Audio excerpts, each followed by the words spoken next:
नमस्कार. जय लवजी. जय भीम मित्रांनो. मी अविनाश पारे तुमचं पुन्हा एकदा स्वागत करतोय लोकशाहीची साहित्य चर्चा या आपल्या युट्यूब चॅनलमध्ये. मित्रांनो, आपण लोकशाही अण्णाभाऊ साठे यांची एक प्रसिद्ध कादंबरी कृपाकरू हिचं वाचन करत आहोत. तर त्याच मालिकेतला आजचा हा तिसरा भाग. आपल्या चॅनलवर नवीन असणाऱ्यांनी चॅनलला सबस्क्राईब करा, व्हिडिओला लाईक आणि जास्तीत जास्त शेअर करा, म्हणजे अण्णाभाऊ साठे यांचं साहित्य हे जास्तीत जास्त लोकांपर्यंत पोहोचण्यास मदत होईल. सकाळ झाली होती. भोवता सूर्य पूर्वेकडील तुरुंगाची उंच भिंत हळूहळू चढत होता. त्याची कोवळी किरण त्या बालगुन्हेगार तुरुंगाच्या अंगणात उतरली होती. वातावरण मरगळत होतं. पलीकडील मुख्य तुरुंगात हल्ला कल्लोळ उसळला होता.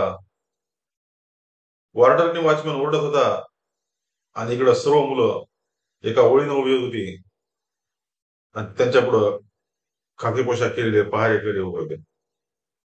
त्यांनी आपले चेहरे उघड करून त्या पोरांवर करडी नजर रोखली होती. कोणत्याही मुलांना कसली हालचाल करायची नाही असा सक्त हुकूम झाला होता. म्हणूनच ती पोरं दगडी पुतळ्याप्रमाणे उभी होती. आज कोणीतरी मोठा माणूस त्यांच्या तुरुंगाला भेट देणार होता. कारण 15 पंधरवड्यानं कोणीतरी राव बहादूर किंवा रावसाहेब येऊन त्या तुरुंगाला भेट देऊन जात होता. आणि तो येऊन परत जाईपर्यंत त्या सर्व मुलांच्या गळ्याला तात लागत होती. आज तर अधिकाऱ्यांची भलती धावपळ चालली होती. त्यावरून आज येणारा माणूस नक्कीच फार मोठा असावा असा त्या सर्व मुलांचा समज झाला होता. परंतु तो येणारा मोठा माणूस लवकर येत नव्हता. त्यामुळे सर्व पोरं संतापली होती. तो बडा माणूस कधी येणार, कोणत्या बाजूने येणार याचा त्यांना पत्ताच नव्हता. मात्र तो येणार म्हणून त्यांना उभं केलं होतं. काही पोरं त्या येणाऱ्या मोठ्या माणसाला निवडक शिवाय देत होती. ज्यानंतर भयंकर चिडला होता. तो मनात चरफडत होता. परंतु त्याला पुढंच एक क्रूर पहारेकरी डोळे वटारून बघत होता आणि त्याची नजर त्या सर्व मुलांवरून घिरट्या घालत होती. ज्ञान शेजारी दिलीप उभा होता. अखेर ज्ञानला राहावलं नाही. तो संतापून पुढं पाहत दिलीपला हळूच म्हणाला, दिलीप, हे येणारा पडापडांनी जिवंत येणार आहे का त्याचा मुर्दा येणार आहे? तो जिवंत येणार असून आपल्या पायानं चालत येणार आहे. शांत राहा. दिलीप ओठात बोलला. मी नरसा एका आपल्याला गांठ उघडले. मग तू काय येत नाही? ज्ञाननं विचारलं. तो त्याच्या वेळेला येणार. मिलीत नव्हतं. पण त्याची ती वेळ कधी येणार? त्याचा प्राण गेल्यानंतर का आमचा गेल्यानंतर? ज्ञाननं विचारलं. मग तुझं म्हणणं काय आहे? दिलीपनं प्रश्न केला आणि ज्ञान संत म्हणून, मला वाटतं तो येणारा माणूस जिवंत नसावा. त्याचा मडच इकडे येणार असावं. आम्हाला सर्वच त्रास देतात आणि त्यात स्वतःला मोठं म्हणून घेणारे लोकही भर घालतात. मी म्हणतो, या मूर्खांनी इकडे यायची गरज काय? आणि जर त्यांना यायचे हौसच आहे तर या मास्तरांनी तुरुंगात येऊन कायमचा मुक्काम का करू नये? म्हणून मोठा माणूस असं म्हणून ज्ञान थुंकला. दिलीप बोलला, हे कोण रेडा बोलतोय? पहारेकरी ओरडला. त्याच्या कर्कश आवाजानं त्याची शांतता भंग पावली. सर्व मुलं बावरली. हा हा ज्ञान बोलत होता. नरसा या कामट्यानं आगाऊपणा केला. ज्ञाननं नरसाळ्याकडे जळजळीत नजर टाकली आणि तो पहारेकरी ज्ञानकडे धावला. तो ज्ञान पुढे सरळ उभा राहिला. फुवाडी देण्यासाठी आपला हात उचलला आणि त्याच वेळी ज्ञाननं मुठ्या वळल्या. त्याची नजर पहारेकऱ्याच्या नाकावर स्थिर झाली आणि आपण चपराक मारताच त्या पोराचा भरीव ठोसा आपल्या नाकावर बसणार अशी पहारेकऱ्याला खात्री झाली. मी तो जसा आला तसंच परत जाऊन आपल्या जागी पूर्ववत उभा राहिला आणि आकाशात पाहू लागला. दिलीपनं हळूहळू ज्ञानकडे पाहिलं आणि ते दोघी घालत असले. अखेर तो मोठा माणूस एकदाचा आला. अगदी हत्तीच्या चालीने येऊन दाखल झाला. त्याला पाहता सर्व अधिकाऱ्यांची एकच हल उडाली. सर्व पहारेकरी उगीच धावपळ करू लागले. काहींनी विनाकारणच पोरांच्या रांगेवर डोळे उतरले आणि काही शिपाई लाचारपणे त्या मोठ्या आसामीकडे पाहू लागले. तो मोठा माणूस खरोखरच मोठा होता. तो सर्व दृष्टीनं मोठा होता. त्याच्या त्या पूजा देहानं बुदलीचा आकार घेतला होता. त्याच्या पोटाचा नगारा झाला होता. वडाऱ्याने आपल्या गाढवाच्या पाठीवर ओझं लादावं तसं ते पोटाचं प्रचंड ओझं घेऊन नियतीने त्याच्या पोटावर ठेवलं होतं आणि त्याच्या त्या ठेंगू द्यावं त्याचं ते लहान मस्तक बैदुलासारखं दिसत होतं. त्याचा चेहरा वाटोळा होता आणि त्यानं तुरळक केसांची दाढी वाढवली होती. तो एक राव बहादूर होता आणि आता तो राव बहादूरच्या ऐटीतच पावलं टाकत होता. एक सुंदर तरुणी त्याच्या मागून हसऱ्या गतीने चालत होती. तिच्या प्रत्येक हालचालीत मोहकता जाणवत होती. ती शुभ्र पांढरी तलम साडी नेसली होती आणि अंगात तिने आसमानी रंगाचा ब्लाऊज घातला होता. ती घरात बसत होती. तिच्या काखेत एक पर्स होती. सर्व अधिकारी, पहारेकरी आणि पोरं त्या सर्वांच्या नजरा त्या तरुणीवर स्थिर झाल्या. तो राव बहादूर मुलांच्या रांगेपुढे आला आणि ज्ञान तिरपीमान करून प्रकाश नजरेनं मुलांना पाहत पुढे पुढे सरकू लागला. त्याच्या सारीत अहंकार होता, मोठेपणा होता. ती मुलं साधी सुधी असा सुधारावी म्हणून त्यानं अनेक वेळा त्या तुरुंगाला मदत केली होती आणि आजही एक चेक टरकणार असं अधिकाऱ्यांना वाटत होतं. राव बहादूर दिलीप पुढे येऊन थांबला. त्याला खालीवर न्यावळून त्याला मला विचारलं, तुझं नाव काय? दिलीप. बापाचं नाव काय? महादेव. तू गुन्हा काय केलास? काहीच नाही. इथं कसा आलास? आईनं घातलं म्हणून. इंग्रजी येतं का? होय. फुलपाखराला इंग्रजीत काय म्हणतात? बटरफ्लाय. स्पेलिंग काय? राव बहादूर बोलला. BUTTERFLY.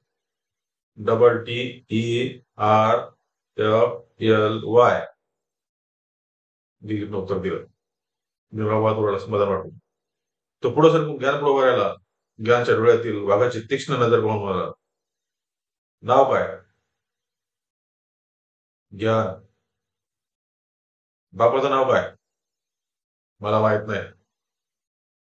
ज्ञानच्या चेहऱ्यावर तिरस्कार येतो. गुन्हा काय केलास? मला माहित नाही. वाघाला इंग्रजीत काय म्हणतात? टायगर. स्पेलिंग सांग भाऊ. TIGER. ज्ञानने उत्तर दिलं. ज्ञानच्या शेजारी नरसाहेब होता. त्याचा चेहरा लांबकुळा आणि कोल्यासारखा दिसत होता. राव बहादूर त्याला निरखलं. हे पोरग बेरकी आहे अशी त्याची खात्री झाली आणि तो प्रश्न विचारला, नाव काय रे? नरसय्या कामाठी. बापाचं नाव काय?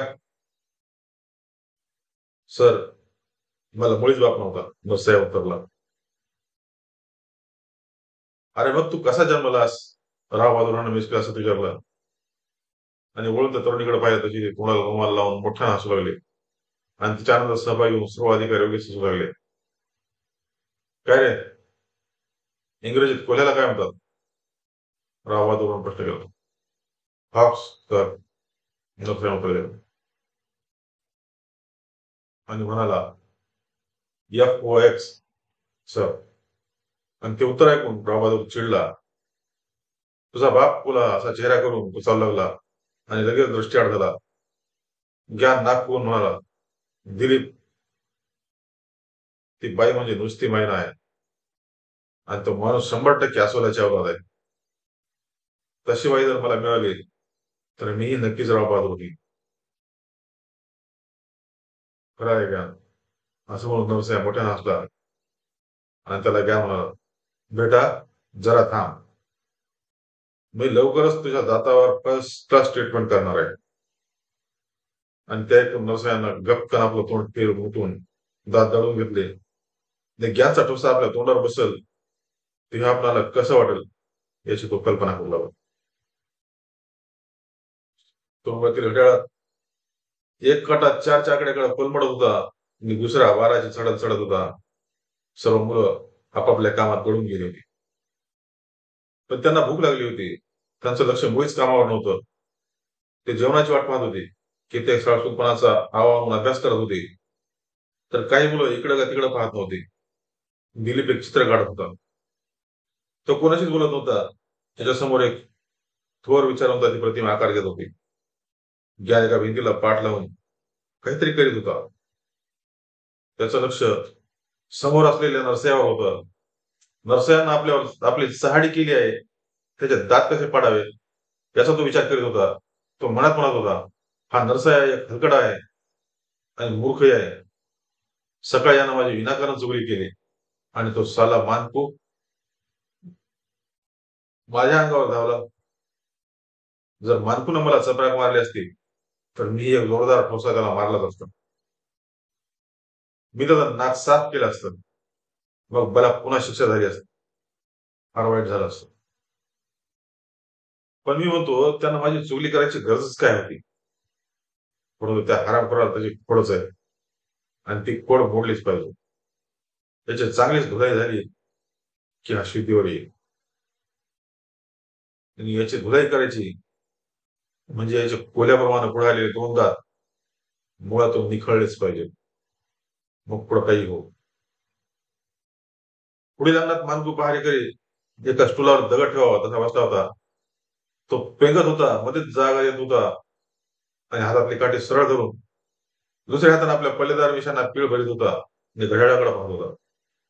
ज्ञान दिलीप नागवाल बस. ज्ञान असला आणि दिलीपच्या जवळ बस. कसला विचार करीत आहेस? नर्सही आता ज्ञान तुला आणि त्याच्या त्या दोन दातांचा ज्या नर्सच्या दात पडून तुला काही मिळणार नाही. दिलीप म्हणाला, आपण इथं सरळ वागलं पाहिजे, सुधारलं पाहिजे. दिलीप ती फार भुळायस रे. ज्ञान दिलीपची केव करीत म्हणाला, अरे आपण या तुरुंगात 6-6 वर्ष सडत आहोत. या 6 वर्षात आपण किती सुधारलो सांगशील का? या तुरुंगात आपण फक्त लिहा वाचायला शिकलोय. या पलीकडे आपल्या कसलाच बदल झालेला नाही. उलट मी म्हणतो आपला भविष्यकाळ भयान आहे. दिलीप, मग तुझं म्हणणं काय आहे? दिलीपनं विचारलं आणि ज्ञान म्हणाला, तुला तुझ्या आईनं आणि मला माझ्या बापानं येणार का टोकताय? का? तर आम्ही वाईट आहोत म्हणून आणि आम्ही शहाणा व्हावं म्हणून त्यांनी आम्हाला ही शिक्षा दिली आहे. परंतु दिलीप, हा तुरुंग आम्हाला सुधारण्यासाठी नसून आम्हाला बिघडवण्यासाठी आहे. शिवाय सारं जग आमच्या विरुद्ध आहे.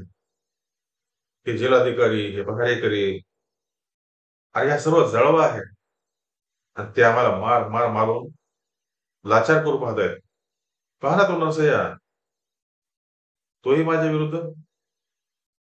शिवाय शिवाय काय? माझा एक दिलीप म्हणाला, काही असलं तरी आपल्याला या तुरुंगातून बाहेर गेलंच पाहिजे. तरच आपण काहीतरी करू शकू आणि केवळ इथून आपली सुटका करून घेण्यासाठी तरी आपण सरळ वागलं पाहिजे आणि सुधारलं पाहिजे. भुळायस दिलीप. दिलीप या म्हणाला, अरे आम्हाला या तुरुंगातून सोडू नये असे अर्ज आमचे आईबाप करतात. ते काही असू दे. दिलीप म्हणाला, जर तू माझा ऐकशील तर आपण नक्की सुटून जाऊ. सांग काय केलं म्हणजे आपली सुटका होईल? ज्ञान विचारू. मी तुला नंतर एक युक्ती सांगेन, परंतु तू शांत राहा. थोड्या वेळानं नरसया उठला तर मानकू पहाऱ्यासमोर उभा राहून डोकं खजू लागला.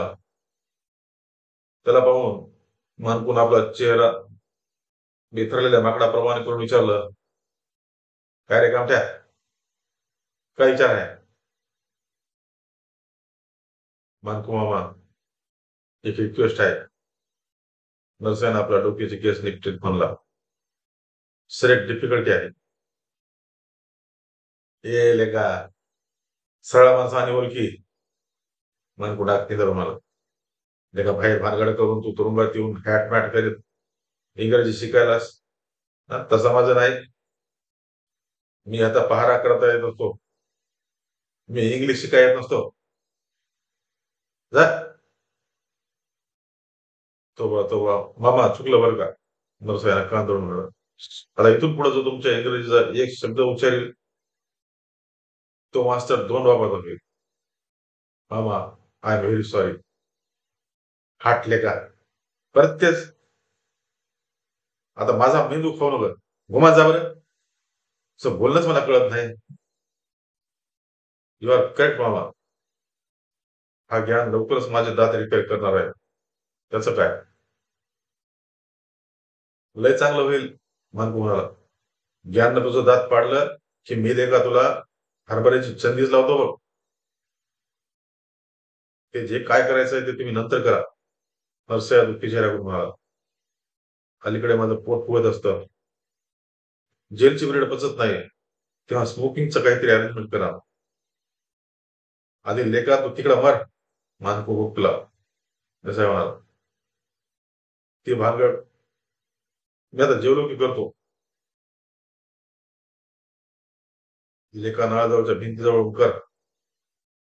मानकू दबक्या आवाजात बोलला. ओके माय अंकल. नरसयानं छताळ फुगून सेलो ठोकला आणि त्याच वेळी जेवणाची घंटा वाजली. सर्व पोरं जेवायला बसली आणि मानकूला सुट्टी झाली. त्यानं जाता जाता नरसायला फोन केली आणि तो निघून गेला. पोरांची जेवण झाली, मग त्यांनी नळावर गर्दी केली. पण नरसया एकटाच जेवत बसला होता. तो नळावरची पोरं वरावलीत आली तेव्हा नळावर गेला. प्रथम तो पाणी प्यायला, नंतर त्यानं हळूच ताट धुतलं, ग्लास स्वच्छ केला. परत इकडं तिकडं पाहून कोणी पाहत नाही याची खात्री करून घेतली आणि भरकन ताट भिंतीवरून पलीकडे फेकलं. नंतर ग्लास टाकून तो तिथंच थांबला. थोड्या वेळानं एक विडीचा बंडल भिंतीवरून आत येऊन पडला. नंतर एक काडीची पेटी आली. नरसाया हैराण झाला. मानकू मामा की जय म्हणून त्यानं बराकीकडे धूम ठोकली. ज्या नरसाची सर्व हालचाल पाहत होता आणि त्याला डावात कसा घ्यावा याचा विचार करीत होता. धन्यवाद.